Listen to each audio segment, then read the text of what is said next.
নমস্কার বন্ধুরা, আমি তোমাদের বন্ধু চৈতি চক্রবর্তী। আজকে তোমাদের জন্য ছোট্ট একটা রেসিপি নিয়ে হাজির হয়েছি। চলো দেখে নাও কী নিয়ে হাজির হয়েছি আজ। তো সকলেই চেনো এটা কি, এটা হচ্ছে বাঁধাকপি। তো এখানে বাঁধাকপিকে ছোট ছোট করে কেটে নিয়েছি, আর নিয়েছি পেঁয়াজ, কাঁচা লঙ্কা, আর এইদিকে নিয়েছি বেসন, কর্নফ্লাওয়ার, লঙ্কা গুঁড়ো, চিনি, হলুদ, নুন। একটা পাত্র নিয়ে নিয়েছি, এর মধ্যে সব মাখিয়ে নেব।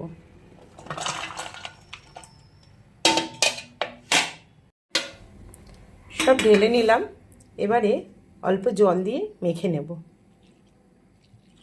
হয়ে গেছে বাঁধাকপিটা মাখা।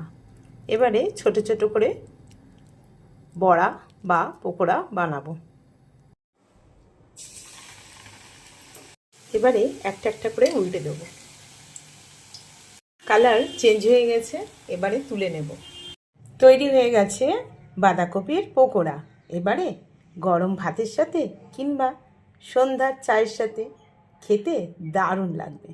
একবার ট্রাই করে দেখো তোমরাও, পুরো গ্যারেন্টি সহকারে বলছি, খুব ভালো লাগবে। এক পিস খেয়ে দেখছি, প্রচুর কুড়কুড়ে হয়েছে, খুব ভালো লাগছে খেতে। তোমরাও খেয়ে দেখো, ভালো লাগবে। টাটা।